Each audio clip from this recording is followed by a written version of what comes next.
wabarakatuh dan salam sejahtera untuk kita semua. Pertama-tama, marilah kita panjatkan puji dan syukur kehadirat Tuhan Yang Maha Kuasa atas kasih-Nya lah sehingga kita semua dipertemukan dengan baik. Yang terhormat, Ibu Dr. Evi Segarawati Abri SPD MPD selaku dosen pengampu mata kuliah pengembangan kurikulum SD. Di sini kami akan melakukan presentasi mengenai hasil observasi yang telah kami lakukan. Namun sebelumnya itu, izinkan kami perkenalkan diri. Perkenalkan, nama saya Carmila dengan NIM H052330 dan rekan saya. Perkenalkan, nama saya Fatur dengan NIM H052431. Perkenalkan, nama saya Dulaksmi Cerin Putri dengan NIM H052433. Perkenalkan, nama saya Nanda dengan NIM H052432. Perkenalkan, nama saya Berita Srijalia dengan NIM H052431. Oke, baik, itulah perkenalan dari kelompok kami dan langsung saja kami akan mempresentasikan hasil wawancara yang kami lakukan di SDN 016 Tanjung. Baik, di sini saya akan menjelaskan hasil observasi dan wawancara dengan guru kelas 1 di SDN 16 Tanjung. Baik, jadi pada penerapan CP dan ATP-nya, guru pertama-tama menyesuaikan CP dengan ATP yang sesuai dengan aturan Kemendikbud. Nah, hal ini dilakukan untuk memastikan bahwa materi yang diajarkan sesuai dengan standar yang telah ditetapkan. Kemudian penerapannya di kelas, guru menyesuaikan capaian pembelajaran dengan kondisi siswa untuk memastikan bahwa siswa benar-benar bisa memahami materi dengan baik. Kemudian tantangan yang dihadapi guru kelas 1 adalah bagaimana dia menyesuaikan kondisi siswa dengan materi yang telah ditentukan.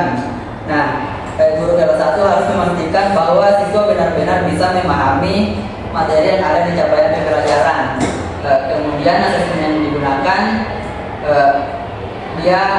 guru kelas 1 menggunakan asesmen diagnostik yang digunakan di awal pembelajaran untuk mengetahui sejauh mana pengetahuan siswa, dan juga dia menggunakan asesmen formatif. Asesmen formatif ini digunakan.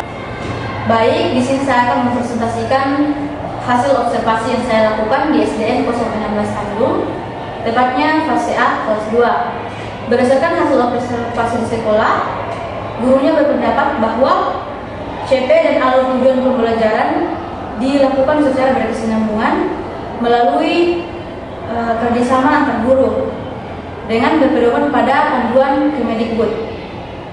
Nah, adapun pelaksanaannya di kelas tetap disesuaikan secara prosedur, karakter siswa dan kondisi kelas masing-masing. Jadi gurunya itu menyesuaikan sendiri. Nah, adapun tantangan yang dihadapi guru, yang pertama itu pemahaman guru terhadap kurikulum merdeka masih terbatas, sehingga diperlukan pendampingan, pelatihan, dan kompetensi agar guru mampu menyusun CP, ATP dengan baik sesuai dengan kurikulum saat ini. Nah, yang kedua itu guru belum mampu menyusun ATP secara mandiri karena masih tergantung pada contoh yang tersedia. Adapun asesmen yang digunakan yaitu asesmen formatif dan sumatif. Dia menilai di awal pembelajaran dan akhir pembelajaran. Nah, jadi pengalaman saya dalam melakukan wawancara yaitu saya semakin memahami bahwa seorang guru perlu memiliki kemauan belajar yang tinggi, adaptasi terhadap kurikulum, serta mampu berinovasi dalam pembelajaran. Saya juga termotivasi untuk terus meningkatkan kemampuan dalam menyusun perangkat ajar. Baik, di sini saya akan mempresentasikan hasil observasi yang saya lakukan di kelas 4, tepatnya di fase B. Nah, dari hasil observasi yang saya lakukan, di mana kelas tersebut gurunya sudah menggunakan kurikulum merdeka dan sudah menggunakan dimensi profil lulusan, yaitu tepatnya ada 8 dimensi. Nah, dalam penyusunan capaian pembelajaran, tujuan pembelajaran dan alur tujuan pembelajaran, guru tersebut sudah sangat menyesuaikan dengan karakteristik siswa, yang dimana capaian pembelajaran itu guru di sana sudah melihat dari link pemerintah atau link Kementerian Pendidikan dan juga dapat memadukannya dengan buku pembelajaran yang ada di sekolah. Nah, dari capaian pembelajaran itu mereka rumuskan ke tujuan pembelajaran, yang dimana mereka juga mengganti atau guru tersebut mengganti dengan kata kerja operasionalnya dengan menyesuaikan yang ada di buku. Dalam tujuan pembelajaran, dalam penyesuaian alur tujuan pembelajarannya, guru di sana sering melakukan kolaborasi antara guru kelas 3 dan guru kelas 4. Terapkan di kelas 3 atau di kelas 4 adanya kolaborasi diskusi satu sama lain, karena guru kelas 3 dan guru kelas 4 ini sama-sama berada di fase yang sama. Nah, pada penilaian asesmennya, guru kelas 4 ini sudah menerapkan 3 asesmen tersebut. Yang pertama, asesmen diagnostik, sumatif, dan formatif. Nah, pada asesmen diagnostik, guru di sana sering melaksanakan kegiatan-kegiatan seperti diskusi atau tanya jawab, seperti pertanyaan-pertanyaan pemantik yang biasa dilakukan pada awal pembelajaran. Nah, yang berikutnya itu ada asesmen formatif, yang dimana asesmen ini dilakukan pada saat pembelajaran. Di sana guru sering melakukan diskusi, tanya jawab, serta kuis-kuis yang biasa guru lakukan. Nah, yang berikutnya ada asesmen sumatif, yang dimana guru di sana sudah sering melakukan kegiatan UTS, terus UAS pada akhir semester atau pertengahan semester, dan juga biasa guru di sana melakukan pada akhir pembelajaran atau selesainya setiap satu materi atau satu bab yang ada di bukunya. Tantangan-tantangan yang saya lihat pada kelas tersebut, pada gurunya, yaitu di mana gurunya harus menyesuaikan capaian pembelajaran yang mereka dapat dari link pendidikan, yang dimana dari capaian pembelajaran itu biasanya belum dari link capaian pembelajaran yang didapatkan dari pemerintah pendidikan itu biasanya agak berbeda dengan buku pelajaran yang mereka dapatkan. Nah, disinilah tantangan terbesar yang dihadapi oleh guru, bagaimana caranya memadukan antara dari capaian pembelajaran dari sistem pendidikan dengan buku paket atau buku pelajaran yang ada di sekolah. Karena jika tidak dipadukan, guru akan kesulitan untuk mengetahui bagaimana caranya mengimplementasikannya pada karakteristik siswa yang ada di sekolahnya.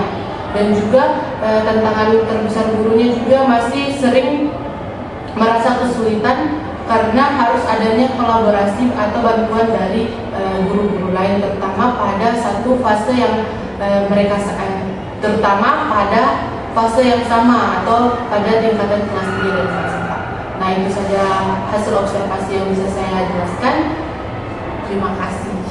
Baik, saya akan menjelaskan hasil wawancara saya dengan guru kelas 5 di SDN 16 Tanjung mengenai capaian pembelajaran dan alur tujuan pembelajarannya. Nah, yang pertama itu guru menjelaskan bahwa setiap kelas itu memiliki capaian pembelajaran dan alur tujuan pembelajaran yang berbeda sesuai dengan materi ajarnya. Capaian pembelajaran itu dianggap sebagai proses belajar siswa untuk mencapai tujuan pembelajaran dan alur dan capaian pembelajaran. Dari capaian pembelajaran inilah alur tujuan pembelajaran disusun. Nah, alur tujuan pembelajaran menjadi panduan pelaksanaan agar capaian pembelajaran itu tercapai sesuai dengan karakteristik siswa. Guru juga menyebutkan ada istilah KKTP sebagai indikator nilai siswa dalam mencapai capaian pembelajaran. Nah, guru kelas 5 biasanya mengambil capaian pembelajaran dan alur tujuan pembelajaran di situs Kemendikbud. Nah, meskipun capaian pembelajaran dan alur tujuan pembelajaran sudah tersedia dari Kemendikbud, guru kelas 5 itu memodifikasi kembali alur tujuan pembelajaran agar sesuai dengan kebutuhan dan keberagaman siswa di kelasnya. Kemudian asesmen atau penilaian yang digunakan guru kelas 5 itu ada dua, yaitu yang pertama ada asesmen formatif dan asesmen sumatif. Penilaian formatif dilakukan saat proses belajar berlangsung seperti saat diskusi atau menjawab soal di kelas. Sedangkan penilaian sumatif dilakukan melalui soal tertulis di akhir pembelajaran.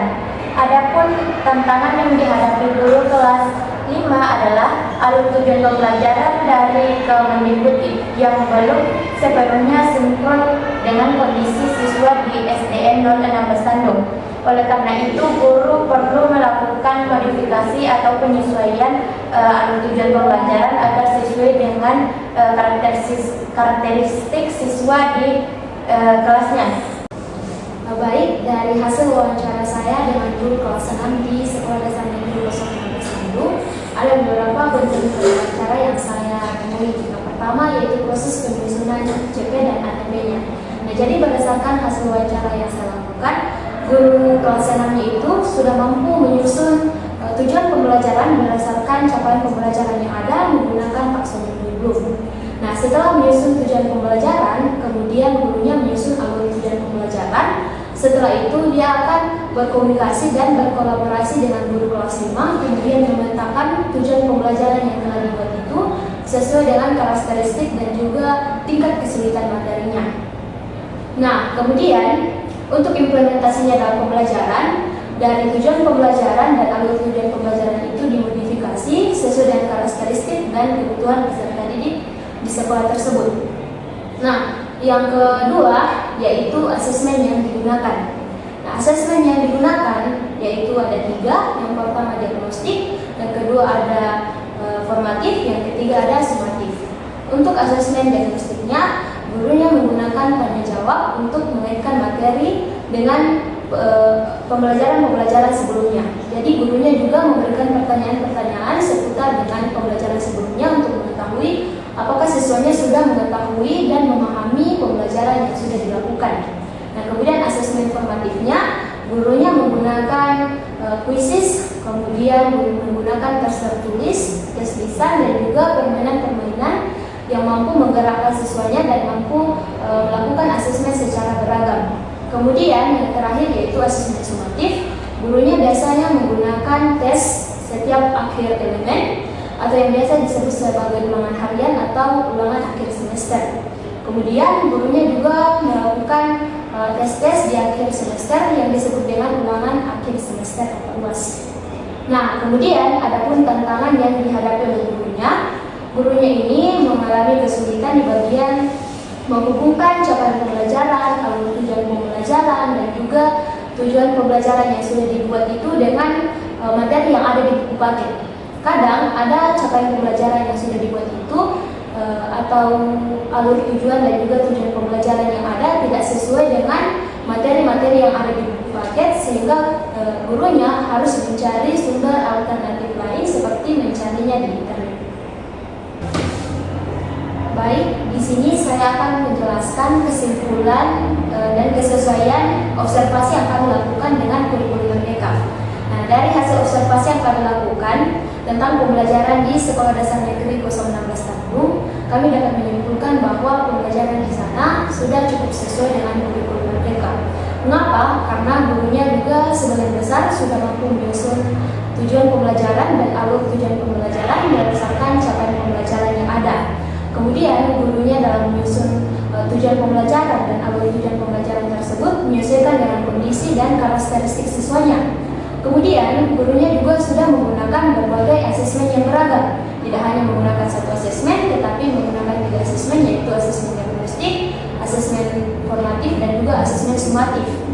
Kemudian gurunya juga sudah menggunakan berbagai definisi kelulusan yang digunakan dan diterapkan dalam pembelajaran.